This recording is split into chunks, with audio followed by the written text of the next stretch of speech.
नमो ब्रह्मादिभ्यो ब्रह्म विद्या संप्रदाय कर्तृभ्यो वंश ऋषिभ्यो महद्भ्यो नमो गुरुभ्यः। सर्वोपप्लवरहिता प्रज्ञान घन वृत्तिगर्थो ब्रह्मैवाहमस्मि। नारायणं पद्मभवं वसिष्ठं शक्तिं च तत्पुत्र पराशरं च व्यासं शुकं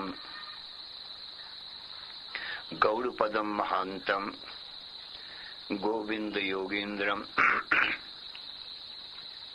अथास्य शिष्यं श्री शंकराचार्यम् अथास्य पद्मपादं च हस्तामलकं च शिष्यं तंत्रोटकं बालुत्रिककारम्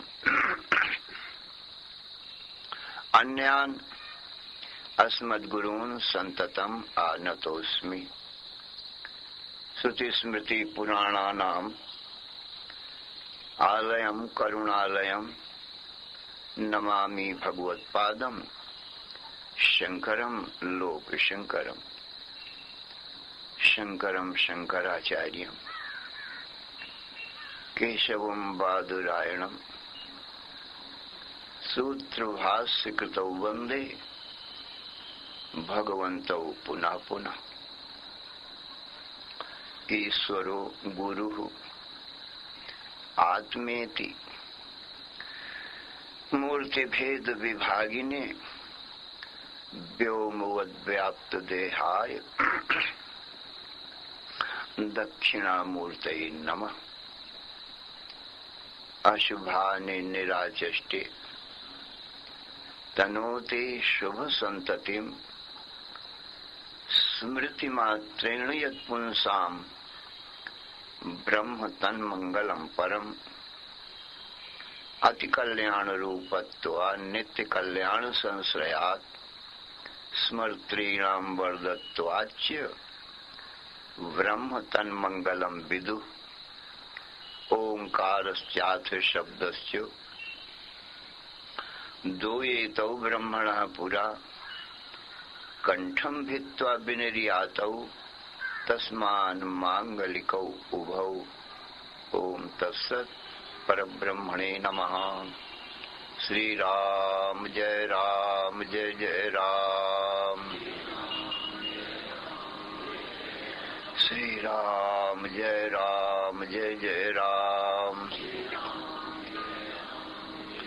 श्री राम जय जय राम। धर्म की अधर्म का प्राणियों में विश्व का हर हर महादेव।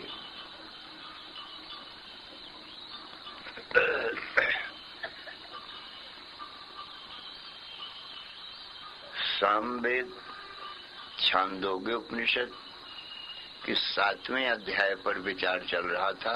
नारद और सनत कुमार जी का संवाद। तो एक बार नारद जी सनत कुमार जी की शरण में गए और कहा, हे भगवान, मुझे अध्ययन कराओ, मुझे ज्ञान दो। अधि हे भगवान, मुझे अध्ययन कराओ। तो सनत कुमार जी ने कहा, यत् तुम वेद तेन मोपसीर ततस्थ ऊर्ध्वं वक्ष्यामि थी। हे नारद, तुम जितना जानते हो वो हमसे कहो, उसके आगे हम बताएंगे। तो नारद जी ने कहा, ऋग्वेदम भगवद्धेमि, यजुर्वेदम सामवेदम, अथर्वणम, चतुर्थम इतिहास पुराणम, पंचमम वेदानां वेदम, पितृयम राशिम दैवम निधिम, वाको वाक्यम एकायनम, देव विद्याम ब्रह्म विद्याम भूत विद्याम क्षत्र विद्याम नक्षत्र विद्याम सर्प विद्याम देवजन विद्याम एतद् भगवद्धेमि। हे भगवान, इतना मैंने अध्ययन किया है, 4 वेद, 6 शास्त्र, 18 पुराण और महाभारत। इनके अतिरिक्त तर्क शास्त्र, नीति शास्त्र, भूगर्भ विद्या, देवताओं की उत्पात करने की विद्या और यज्ञ विद्या, पितरों की विद्या, भूतों की विद्या और क्षत्रियों की विद्या, धनुर्विद्या और ज्योतिष शास्त्र, नक्षत्र विद्या और भूतों की विद्या और सर्पों की विद्या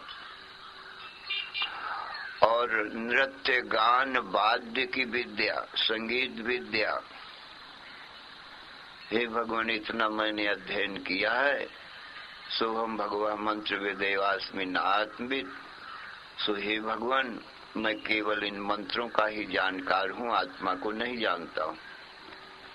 सुसुम्हेव में भगवद्दर्शेभ्यः तरति शोकमात्मविद। आप जैसे भगवद्दर्शी पुरुषों से मैंने ऐसा सुना है कि जिसको अपने स्वरूप का, आत्मा का ज्ञान होता है, वो तुरंत ही शोक सागर से तर जाता है। तो सोहम भगवा शोचामि तम्माम भगवान शोक से पारम तारयतु। तो हे भगवान, मैं तो आत्मा को जानता नहीं, इसलिए शोक करता हूँ, दुख सागर में डूब रहा हूँ। मुझे आप इस शोक सागर से पार करें। तो सनत कुमार जी ने कहा, हे नारद जी, यो वै भूमा त सुखम नाल्पी सुखम अस्ति। भूमयु सुखम भूमयु विजिज्ञास्तव्यम। हे नारद, भूमा ही सुख रूप है, अल्प में सुख नहीं है, इसलिए भूमा को ही जानना चाहिए। नारद जी ने कहा, उस भूमा तत्व को मुझको कहो। तो सनत कुमार जी बोले, यत्र नान्यत पश्यति नान्यत शृणोति नान्यत विजानाति स भूमा, और यत्र अन्यत पश्यति अन्यत शृणोति अन्यत विजानाति तदल्पम। जहाँ देह, इंद्रिय, मन, बुद्धि की गति नहीं है, ना आँख देख सकती है जिसको, न जीवा उसको रस ले सकती है, न कान सुन सकते हैं, सभी किसी, न मन बुद्धि ही जा सकते हैं, किसी भी इंद्रिय मन बुद्धि का विषय नहीं है। और जहाँ इंद्रियों का विषय है, इंद्रियां और अंतःकरण अपना अपना काम कर रहे हैं, शब्द स्पर्श रूप रस गंध ये पंच विषयों का ग्रहण कर रहे हैं, तो सनत कुमार जी कहते हैं वो तो बहुत अल्प है,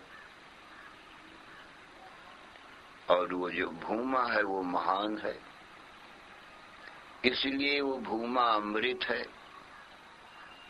यो वै भूमा तद अमृतम यदल्पम तन्मर्त्यम। जो महान है, भूमा है, वो तो अमृत है, और जो अल्प है वो मृत्यु से ग्रसित है। उसके एक देश में ये माया जागृत स्वप्न सुसुप्ति रूपी माया है। जगत की उत्पत्ति स्थिति प्रलय यही माया का स्वरूप है।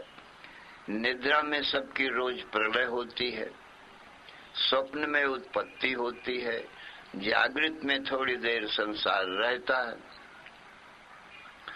फिर स्वप्न में सूक्ष्म होकर के और सुसुप्ति में पुनः प्रलय हो जाती है।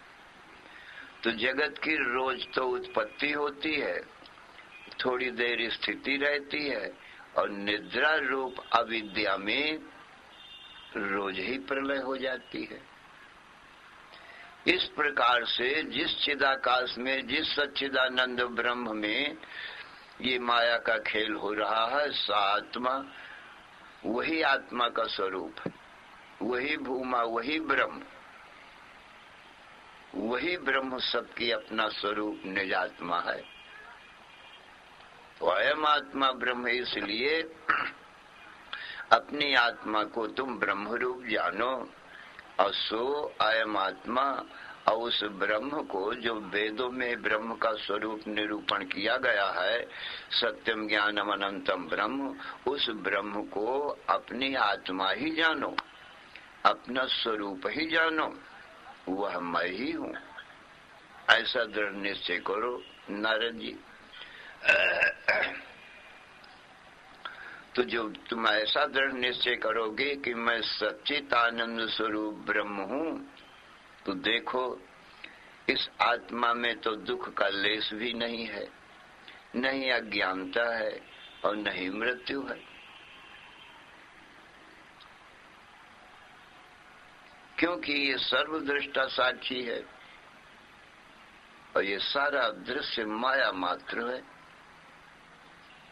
इसी को माया कहते हैं। जैसे रस्सी में सांप नहीं है तो भी दिखाई पड़ता है, उसको माया कहते हैं, भ्रम कहते हैं, अध्यास कहते हैं, मिथ्या कहते हैं। रस्सी में मिथ्या प्रतीति, ऐसे ही अर्जुन, ऐसे ही है नारद, हमारी तुम्हारी आत्मा में रस्सी में सर्प के समान ये संसार अध्यस्त है, झूठा ही प्रतीत हो रहा है। रज्जु के दृष्टांत में रज्जु को हम जानते हैं और रज्जु में अध्यस्त सर्प को भी हम ही जानते हैं, रज्जु नहीं जानती है। परंतु अर्जुन, दाष्टान्त में, सिद्धांत में हमारा तुम्हारा स्वरूप रज्जु स्थानी है, परंतु चेतन होने के कारण हम अपने में अध्यस्त इस जगत को, इस माया को देखते हैं। रज्जु चेतन नहीं है, ज्ञान नहीं है, इसलिए रज्जु अपने में अध्यस्त सर्प को नहीं जानती और हम ज्ञान स्वरूप हैं, इसलिए हमारे में अध्यस्त संसार को हम जानते हैं कि ये रोज आता जाता है, मिथ्या भ्रांति है।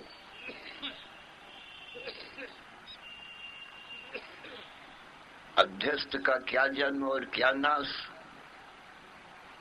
रस्सी में कहाँ सर्प का जन्म हुआ और कहाँ उसका नाश ही हुआ।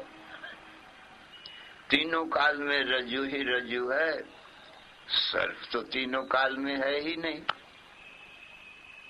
सर्प की कभी उत्पत्ति भई नहीं तो नाश क्या।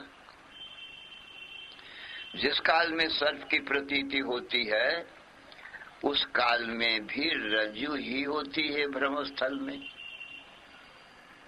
इदम सर्पा, यह सर्प है।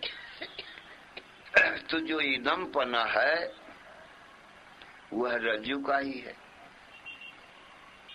सर्प कल्पना मात्र।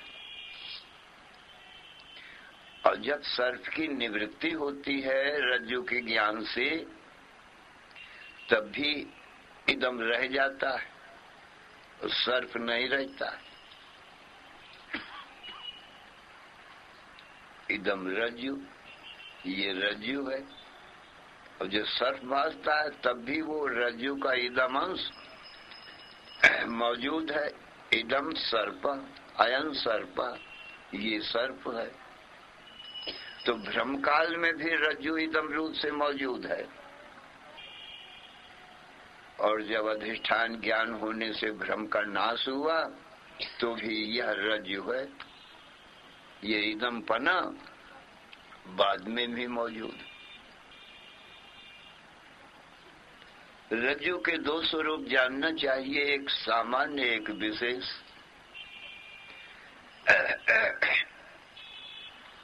जो इदम अंश है रज्जु का भ्रमकाल में प्रतीत हो रहा है, इदम सर्पा,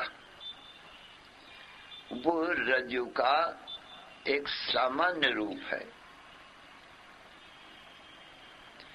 और रज्जु का वास्तविक स्वरूप वो विशेष रूप है। तो जब भी भ्रम होता है तो सामान्य अंश के ज्ञान से और विशेष अंश के अज्ञान से भ्रम होता है। सामान्य अंश का ज्ञान, विशेष अंश का ज्ञान मंद अंधकार में हुआ करता है। मंद अंधकार जब होता है माने कुछ अंधकार है और कुछ प्रकाश है। ऐसी अवस्था में रस्सी में सर्प का भ्रम हुआ करता है। तो उसमें पहले तो ये होता है इदम किंचिदस्ति, या कुछ है। पहले क्षण में जब भ्रम होता है तब ऐसा लगता है कुछ पड़ा है, रस्सी है कि सर्प है भी ये निर्णय नहीं हुआ है। किंचिदस्ति कुछ है। दूसरे क्षण में वो सर्प के संस्कार मन में उदय हो जाते हैं। तो मन में जो सर्प के संस्कार हैं वही वो रज्जु में आरोपित कर देता है। फिर कहता है अयं सर्प, यह सर्प है। इसको विपरीत ज्ञान कहते हैं। रज्जु है कि सर्प है, ये संशय ज्ञान कहलाता है। और रज्जु को सर्प के रूप में देखना ये विपरीत ज्ञान कहलाता है। और प्रकाश करके रज्जु को देख लेना ये यथार्थ ज्ञान कहलाता है। 3 प्रकार का ज्ञान हो गया। यथार्थ ज्ञान जो प्रकाश करने पर अधिष्ठान रज्जु का ज्ञान होता है, इसको यथार्थ ज्ञान कहा। मंद अंधकार में रज्जु है कि सर्प है, इदम अंश का तो ज्ञान हो रहा है, अब विशेष अंश का ज्ञान है। यहाँ विचार की बात ये है, मंद अंधकार क्यों कहा? पूर्ण अंधकार कहते या पूर्ण प्रकाश ही कहते? तो कहा मंद अंधकार इसलिए कहा है कि रज्जु का जो सामान्य अंश है इदमपना, यदि पूर्ण अंधकार हो, घोर अंधकार हो, तो रज्जु का जो इदमपना है सामान्य अंश वो भी दिखाई नहीं पड़ेगा। जैसे घोर अंधकार में अपना हाथ भी नहीं दिखाई पड़ता, कुछ न दिखाई पड़ेगा, खाली अंधेरा दिखेगा।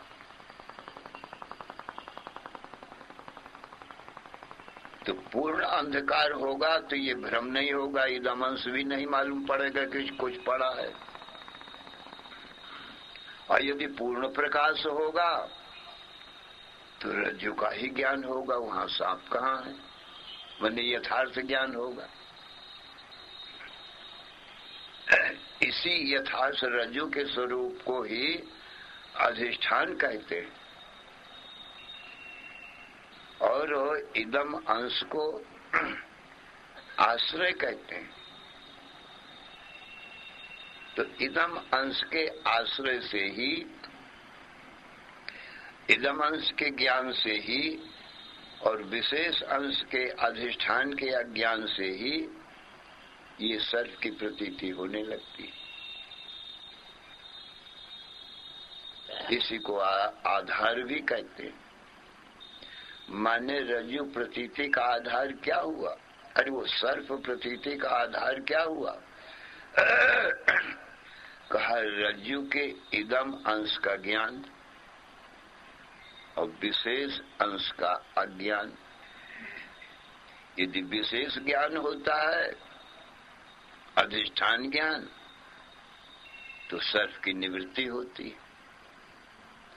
सामान्य ज्ञान, आश्रय ज्ञान, इदम किंचिदस्ति ऐसा होता है, इदम सर्पा ऐसा होता है, तो उससे ये सर्फ की भ्रांति होती है। तो तीन चीज हुई, एक तो वास्तविक रज्जु का स्वरूप माने विशेषण माने अधिष्ठान, और दूसरा रज्जु का इदम अंश सामान्य अंश जिसको आधार कहा गया है। तो इदम अंश का रज्जु के साथ में तो तादात्म्य संबंध है, क्योंकि वो रज्जु ही है। भ्रम काल में भी इदम अंश इदम रूप से दिखती है और रज्जु के ज्ञान काल में भी इदम रज्जु के रूप में। उसका तो नाश इदम अंश का हुआ ही नहीं, क्योंकि वो रज्जु ही है साक्षात। तो सामान्य अंश और विशेष अंश दोनों वो तो रज्जु ही है। अब रहा ये सर्प जिसको अध्यास कहते हैं, इसका रज्जु के साथ में क्या संबंध है? कहा इसका कल्पित है सर्प, चूंकि इसलिए रज्जु के साथ में इस सर्प का कल्पित तादात्म्य संबंध है। माने तीनों काल में रज्जु में सर्प नहीं है। इस प्रकार से बाधा करके हटा करके बस अधिष्ठान रज्जु रज्जु ही है।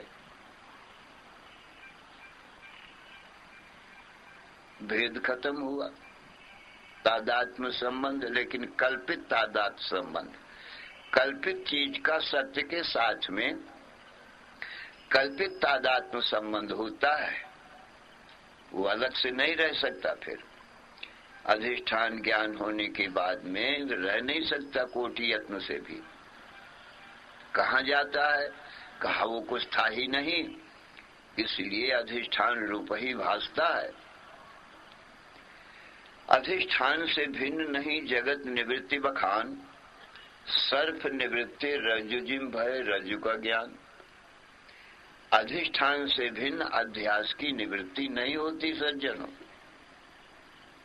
इसी प्रकार से हमारे तुम्हारे चेतन आत्मा में सनत कुमार जी नारद जी से कहते हैं, ये संसार और संसार का कारण निद्रा रूपी अज्ञान, निद्रा रूपी अज्ञान है।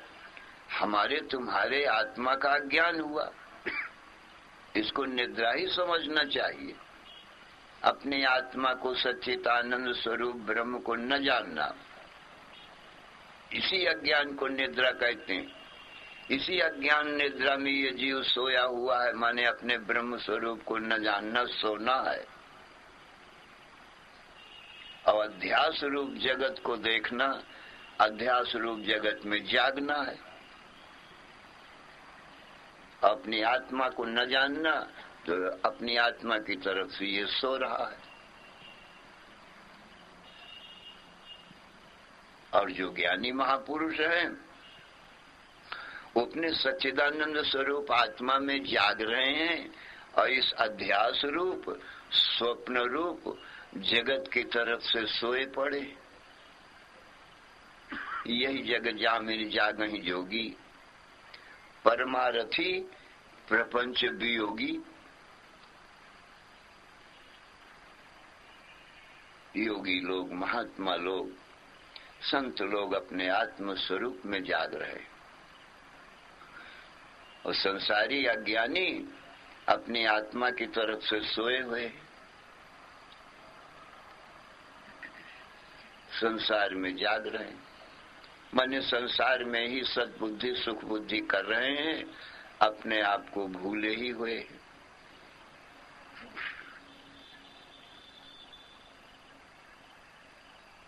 या निशा सर्वभूतानां तस्याम जागृति संयमी, यस्याम जागृति भूतानि सा निशा पश्यतो मुने। अर्जुन से भगवान श्री कृष्ण ने भी यही बात कही। तो अर्जुन अपने आत्म स्वरूप ब्रह्म स्वरूप में जागे बिना ये संसार स्वप्न और इसमें होने वाले दुख, क्योंकि संसार स्वप्न है, झूठा है, और संसार दुख कहा वो भी झूठा है।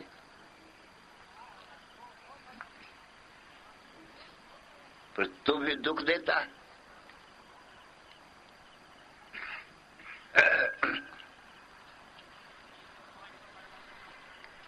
रजत सीप महाभासजिम यथा भानुकर बारी,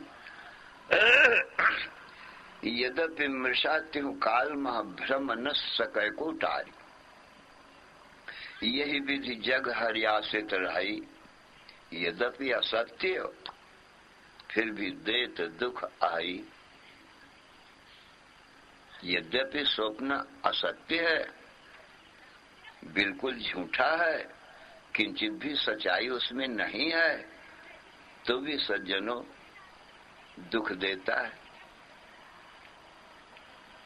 झूठा स्वप्न। जिम स्वप्ने सिर काटे कोई, बिन जागे दुख दूर न होई। तो स्वप्न झूठा था, पर तो भी ये दुख दिया। जब तक सपने में कोई सिर काट रहा है और तड़फड़ा रहा है, बहुत व्याकुल हो रहा है, परंतु जाग गया, नींद खुल गई, न स्वप्न रहा न शत्रु रहा और न अपना शरीर ही रहा, और न अपना शरीर भी झूठा था, शत्रु का शरीर भी झूठा था, और शत्रु ने जो सिर काटा और उससे जो दुख हुआ, पीड़ा हुई, वो भी झूठा ही था। एक साथ ही सब खत्म हो गए जागते ही।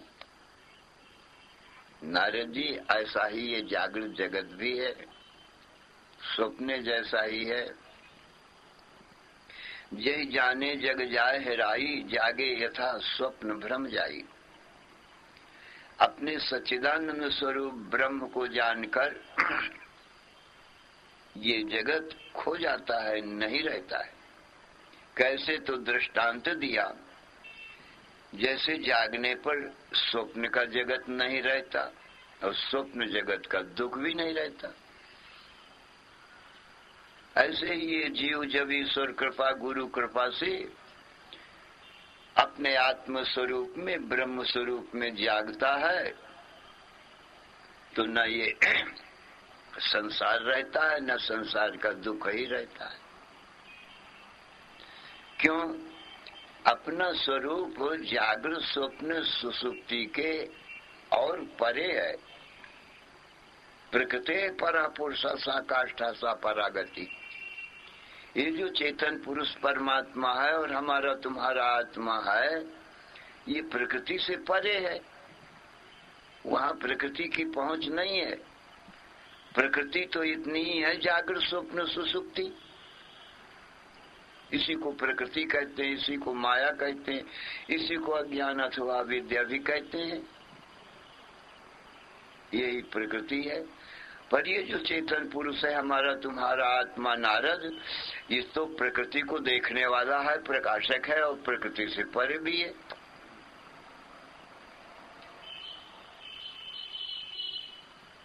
तो उस अपने तुरी स्वरूप में जो जागा है, ब्रह्म स्वरूप को जिसने जाना है, ये जागना है। न जानना सोना है। फिर वहां जब संसार न रहेगा तो संसार दुख कहाँ रहेगा? सज्जनों, ये जब प्रकृति में लीन होता है जगत, तब भी दुख नहीं रहता संसार का, क्योंकि जो निद्रा रूप, सुसुप्ति रूप गाढ़ निद्रा जो है, वो मूल प्रकृति है। उस प्रकृति से ही स्वप्न और जागृत का जगत निकलता है और फिर प्रकृति में लीन हो जाता है। हम तुम दृष्टा साक्षी आत्मा है, ब्रह्म है, इस सुसुप्ति से परे हैं, तुरी हैं। हम देखते ही मात्र हैं, इस माया को छूते नहीं, प्रकृति को छूते नहीं, असंग ही रहते हैं, तो क्या देखते हैं कि जागृत और स्वप्न में देह, इंद्रिय, मन, बुद्धि होते हैं। तो देह के भी दुख देखने में आते हैं, इंद्रिय और मन बुद्धि के भी दुख देखने में आते हैं। ये जागृत स्वप्न में ही रहा करते हैं, पर देखता तो मैं ही हूं, क्योंकि ये तो अज्ञान रूपा निद्रा की कार्य है।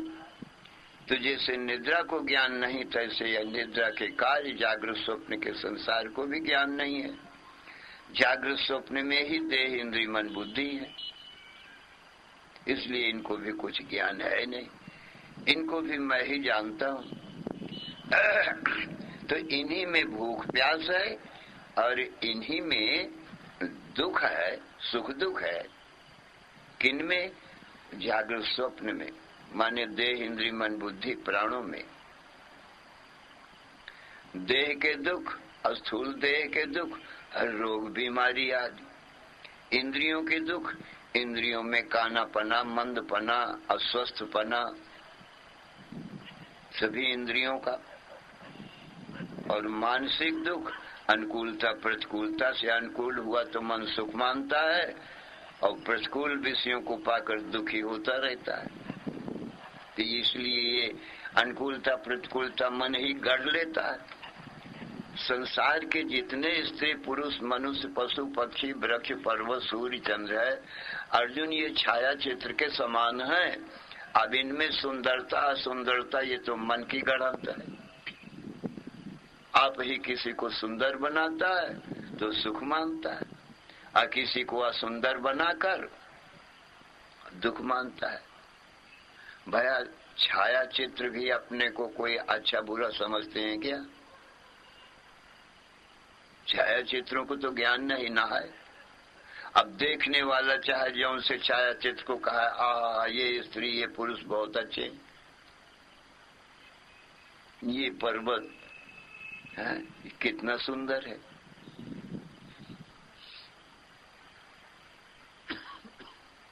तो ये विषय स्वरूप से न सुख रूप है न दुख रूप है, न अच्छे हैं न बुरे हैं। कोई देखने वाला ही अपनी कल्पना कर ले।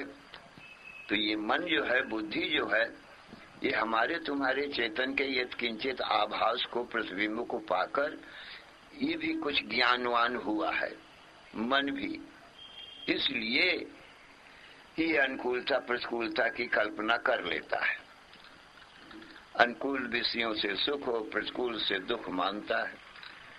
परंतु जब निद्रा आती है तो न तो इंद्रिय रहते हैं, न विषय रहते हैं, न मन ही रहता है,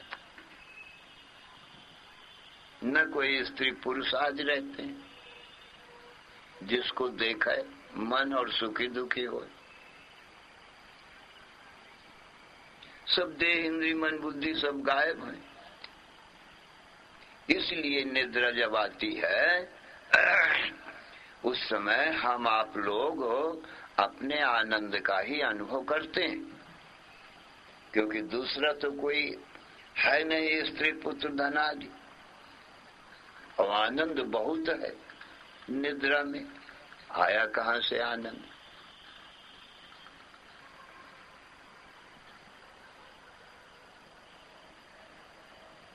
आनंदमयो ही आनंदमय।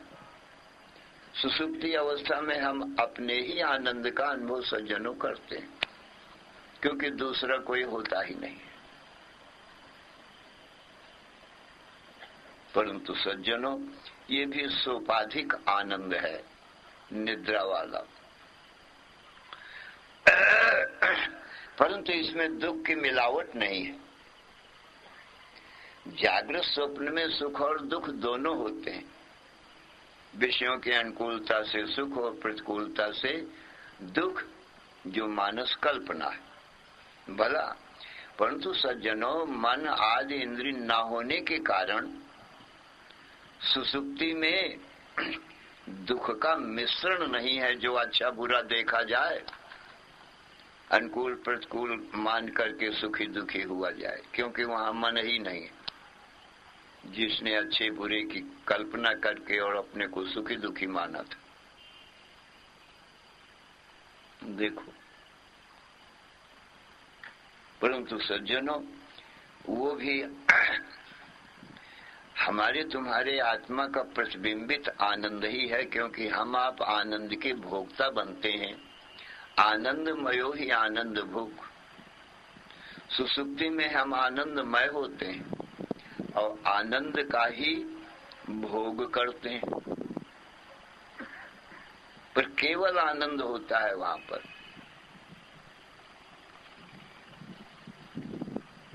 और विषयानंद नहीं है ये, क्योंकि विषय कोई है ही नहीं।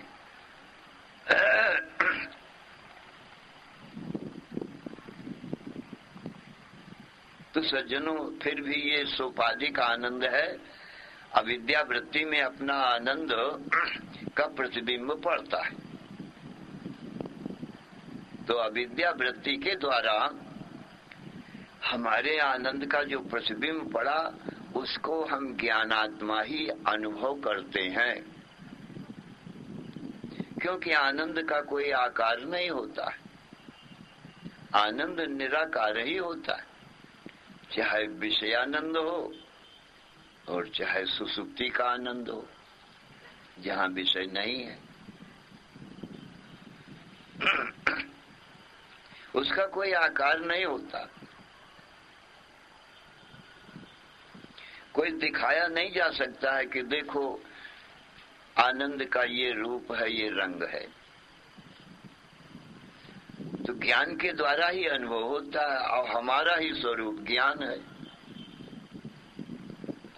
बाकी तो अज्ञान है और अज्ञान का कार्य है, देह इंद्रिय मन बुद्धि आदि। मेरे सिवाय कौन जाने।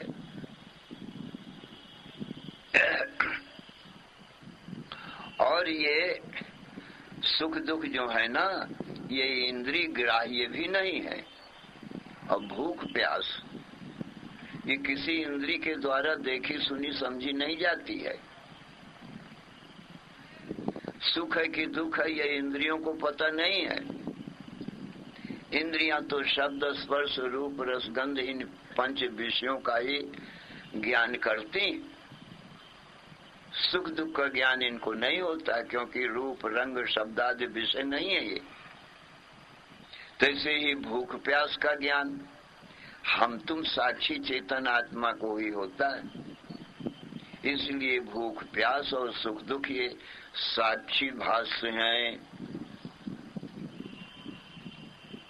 स्वयं प्रकाश हमारे तुम्हारे आत्मा के द्वारा ही इनको हम जानते हैं, माने अनुभव करते हैं, ज्ञान नेत्र से देखते हैं। ये बाह्य नेत्रों से तो सुख दुख का कोई आकार है नहीं। अब भूख प्यास का भी कोई आकार तो है नहीं कि जो आंखों से देखें, देखो ये भूख खड़ी है, ये प्यास खड़ी है।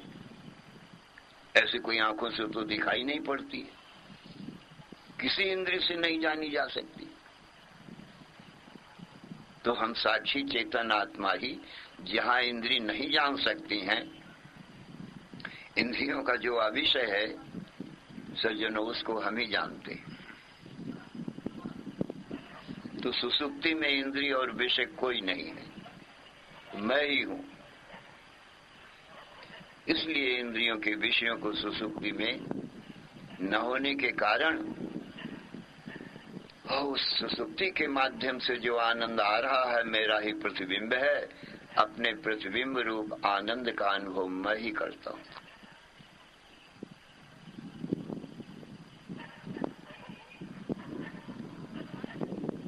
सज्जनों, सभी जीवों की ये थोड़ी देर के लिए समाधि है। सबको सहज ही ये रोज प्राप्त होती है। सज्जनों, ये समाधि यदि निद्रा रूप सबको न प्राप्त हो ना, तो ये जागृत स्वप्न में दुखी होकर के और बहुत जल्दी प्राण को छोड़ देवे, जिसको निद्रा ना हुए, निद्रा का सुख न पावे। क्यों? संसार में जितने भी विषय सुख हैं भगवान ने बताया है दुखालयम शाश्वतम, ये तो दुख का ही समुद्र है। और ये जीव इन बातों को न जान करके और संसार को सुख रूप जान लेता है, सत्य रूप भी मान बैठता है, विषयों का सेवन करता है रात दिन, पर दुख ही दुख पाता है, दुख ही दुख पाता है। यह जीव, यह मन ही जीव है, साभास बुद्धि ही जीव है। यह मन अनुकूलता प्रतिकूलता से बहुत दुखी होता रहता है।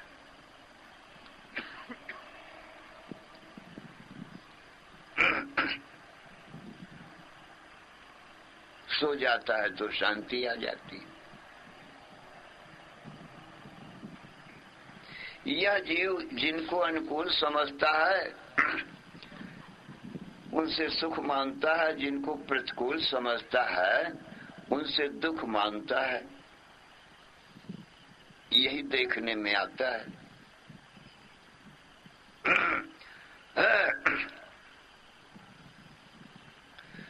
सर्प, सिंह, शत्रु, इनसे ये जीव दुख मानता है, ये इसके प्रतिकूल है। और स्त्री, पुत्र, मित्र और धन कहा ये अनुकूल है इसके। तो स्त्री, पुत्र, धन, मित्रों से तो सुख मानता है और सिंह, सर्प और शत्रु से दुख मानता है। अब थोड़ा शास्त्र की दृष्टि से विचार करो, ये जो जीव की, ये मन की जो मान्यता है, कहाँ तक ठीक है, कहाँ तक सत्य है। तो शास्त्र दृष्टि से, पुराण रामायण की दृष्टि से जब विचार करते हैं तो ये लगता है कि ये दोनों ही दुख रूप हैं। स्त्री, पुत्र, धन जिसको जीव ने सुख रूप जाना है, ये भी दुख रूप है। और सर्प, सिंह और शत्रु तो वो जानता ही, ये सब जानते हैं कि ये मेरे लिए दुख रूप तो है ही है, परंतु जिनको ये सुख रूप समझता है वे भी दुख रूप हैं। कहा कैसे? हम मिलत एक दारुण दुख देहि, बिछुड़त एक प्राण हरि लेहि। अब ये शास्त्र दृष्टि, रामायण में तुलसीदास जी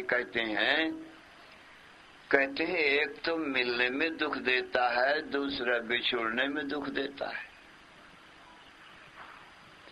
जैसे स्त्री, पुत्र, मित्र बहुत अच्छे हैं, बहुत सुंदर हैं, बाह्य सुंदरता भी बहुत अच्छी है, शरीर की सुंदरता, और भीतर वाणी की और मन की सुंदरता भी बहुत अच्छी है। मधुर भाषी हैं, पत्नी, पुत्र आदि, मित्र आदि मीठी वाणी बोलते हैं और मन से भी हित चिंतक हैं। ऐसे हैं, ये बहुत अच्छे हैं। तो अब इनमें सब तरह के होते हैं, कोई बहुत अच्छे हैं और कोई कम भी अच्छे हैं।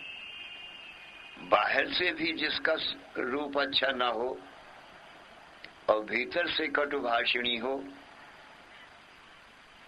तो ऐसी पत्नी बहुत अच्छी नहीं है। बाहर और भीतर से सुंदर हो, बाहर शरीर से और भीतर वाणी से, मन बुद्धि से उसका ऐसा प्रेम हो, ऐसी सुंदरता हो, तो ये जो बहुत सुंदर है और जो कम सुंदर है, कहा जो ज्यादा सुंदर है वो अपने वियोग में ज्यादा दुख देती है। वो पत्नी, वह पुत्र, वह मित्र, जो ज्यादा सुंदर होगी, उसके वियोग में कई लोग प्राण छोड़ देते हैं। ऐसी स्त्री का यदि वियोग हो जाए तो, और जो बाहर से सुंदर नहीं है, भीतर से कटुभाषणी है,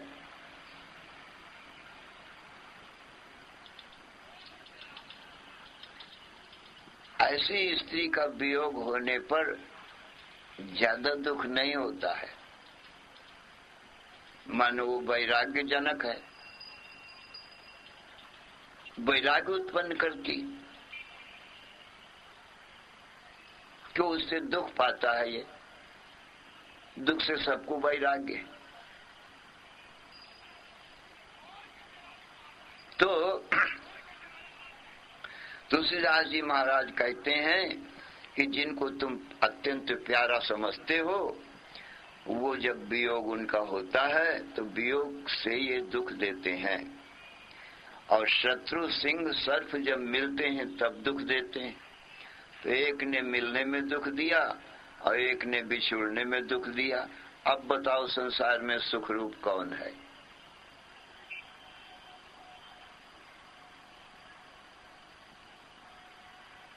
कोई सुख रूप न दिखाई पड़ा।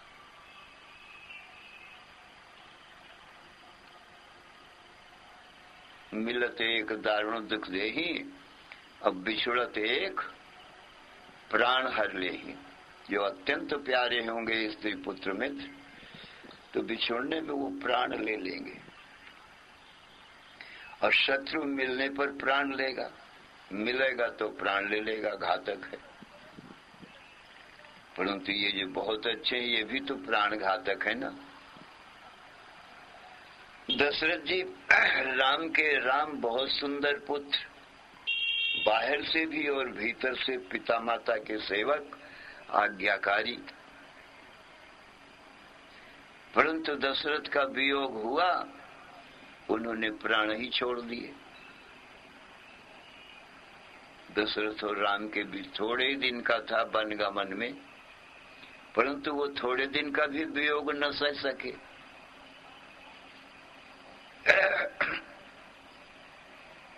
बोले इनके बिना तो हम रह नहीं सकते। तो सज्जनों, अपने से बाहर जितने भी लोग हैं, उनकी सुंदरता की और असुंदरता की कल्पना तो हमारे मन ने, इस जीव ने ही किया है। आप ही सुखी दुखी होता रहता है। नहीं, न संसार में कोई अच्छा है न कोई बुरा है। ये तो छाया चित्र के समान है। तुम ही किसी को अच्छा समझो चाहे बुरा समझो, और आप ही तुम दुखी सुखी होते रहो। एक बात तो ये हो गई संसार के संबंध में। दूसरा, रोज रोज का सबको अनुभव बताते हैं।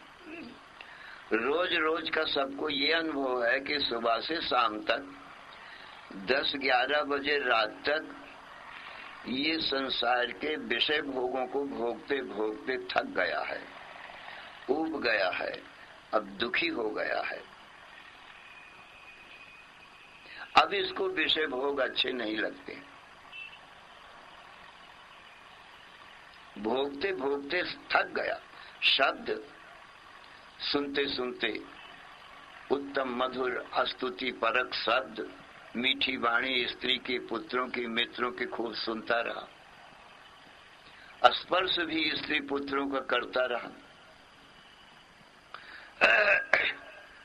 और अच्छे अच्छे रूप भी खूब देखता रहा। दिन भर हो गया देखते देखते, और अच्छे अक्षर मधुर और अपने अनुकूल लवण युक्त नमकीन और कटु और खट्टे पदार्थों का स्वाद भी लेता रहा। सब दिन बीत गया ये खाते पीते स्वाद लेते, और बेला चमेली चंदन की गंध भी लेता रहा सब दिन। अब 10-11 बजे रात को अब इनसे उपरांगता है, इनसे वैराग्य हो रहा है। क्यों? कहा अब इसको दुखदाई बन रहे हैं। कहाँ जाना चाहता है? जहाँ ये कोई नहीं है। माने इनको त्याग करना चाहता है एकदम। यदि फिर भी ये सुखदायी रहते तो सुख को तो सब जीव चाहते ही हैं, त्यागते क्यों? जब दुख रूप ये लगने लगा सारा संसार, और रोज रोज का अकेले का सुख देखा भी हुआ निद्रा का। निद्रा में अकेला रहता है, ये कोई नहीं रहती, तो सुख ही सुख है, दुख का तो लेस भी नहीं है। तो ये जाना हुआ है रोज का। इसलिए सज्जनों, दुखी होकर के इन सभी विषयों का परित्याग करके, स्त्री पुत्र धन का परित्याग करके, और ये सो जाता है।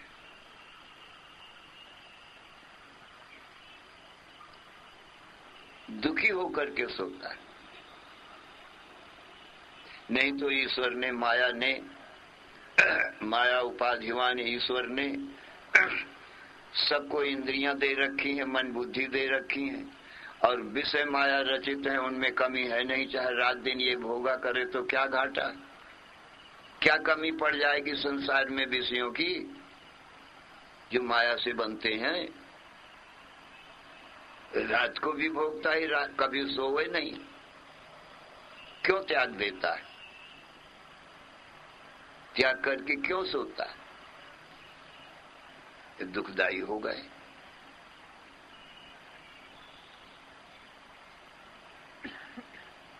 नींद यदि ना आवे तो नींद आने के प्रयत्न करता है, कोई नींद की गोली खाता है।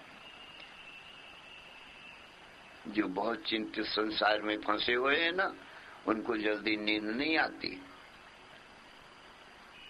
जिसके पास ज्यादा धन है, ज्यादा स्त्रियां हैं, ज्यादा पुत्र परिवार है, अथवा राजा है,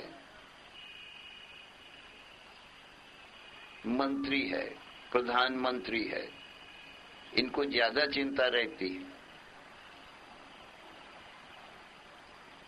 तो ज्यादा चिंता वालों को जल्दी नींद नहीं आती। इस चिंता में कभी कभी हार्ट फेल हो जाता है, ब्लड प्रेशर बढ़ जाता है। डॉक्टर कहते हैं कि चिंता छोड़ो, नहीं तो ब्लड प्रेशर बढ़ जाएगा, हार्ट फेल हो जाएगा। तो ये संसार जितना ज्यादा है जिसके पास, वो उतना ज्यादा दुखी है, ज्यादा चिंतावान है।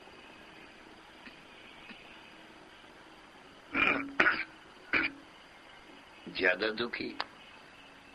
जिसके पास कम संसार है वह कम दुखी है, और जिसके पास स्त्री पुत्र धन बिल्कुल न होवे, कुछ भी न होवे, वो परम सुखी है।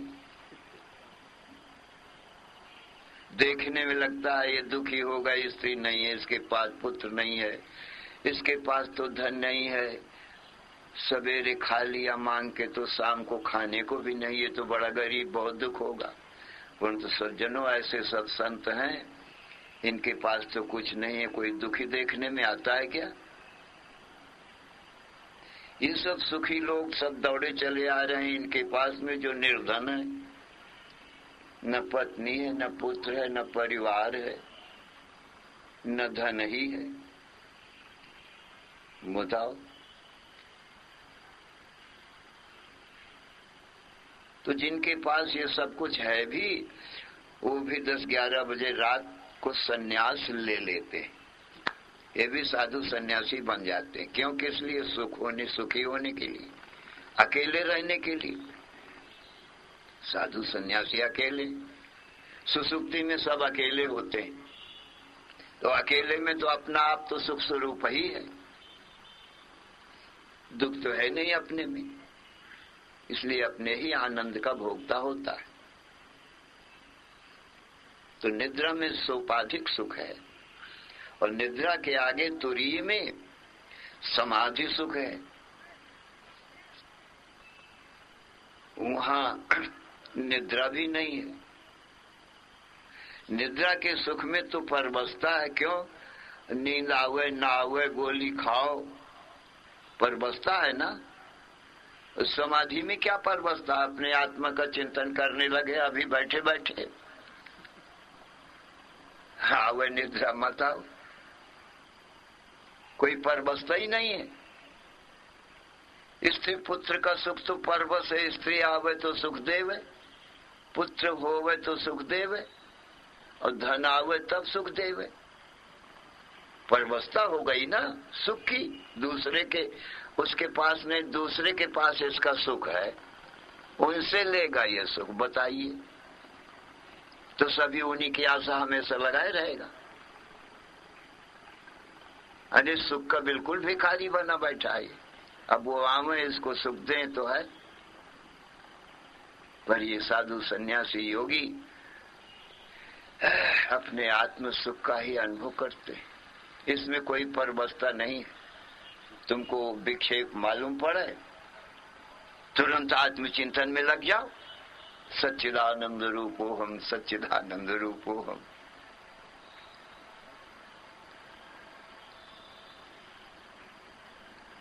आत्मा सुख स्वरूप ही है। तो समाधि में निरुपाधिक सुख है, वो आत्म सुख है।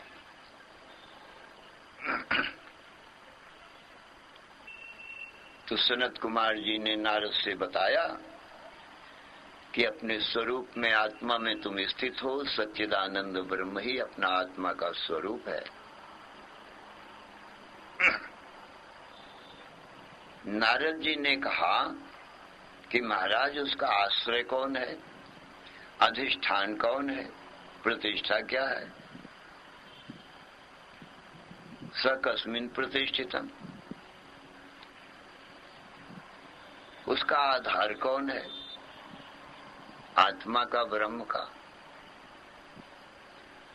सनत कुमार जी कहते वो निराधार है, उसका कोई आधार नहीं है, किंतु सर्वाधार है वो। सबका तो वो आधार है। जागृत, स्वप्न, सुसुप्ति, ये तीनों अवस्था रूप जो माया है, इसका आधार अधिष्ठान वो है, और स्वयं निराधार है। वो अपना आत्मा है। हम किसी के आश्रय नहीं, हमारे आश्रय संसार है। क्यों? मैं दृष्टा साक्षी नहीं रहूं तो संसार सिद्ध ही नहीं है, छाया के समान है।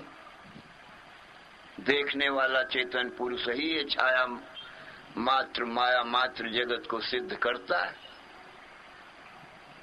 इसलिए अध्यास रूप माया का आधार अधिष्ठान मैं ही हूं, और मैं ही सिद्ध करता हूं। मुझे कौन सिद्ध करे? मुझसे भिन्न ये सब माया है, जिसको ज्ञान नहीं है। इस प्रकार से सनत कुमार जी ने नारद जी को समझाया कि हमारे तुम्हारे चेतन आत्मा ब्रह्म का कोई आधार नहीं है, सर्वाधार है, स्वयं निराधार है। चिदानंदाकारम श्रुति सरससारम समरसम निराधाराधारम, स्वयं निराधार है और सबका आधार है। श्री राम जय राम, जय जय राम। श्री राम जय राम, जय जय राम। श्री राम जय राम, जय जय राम। धर्म की, अधर्म का, प्राणियों में विश्व का हर हर महादेव।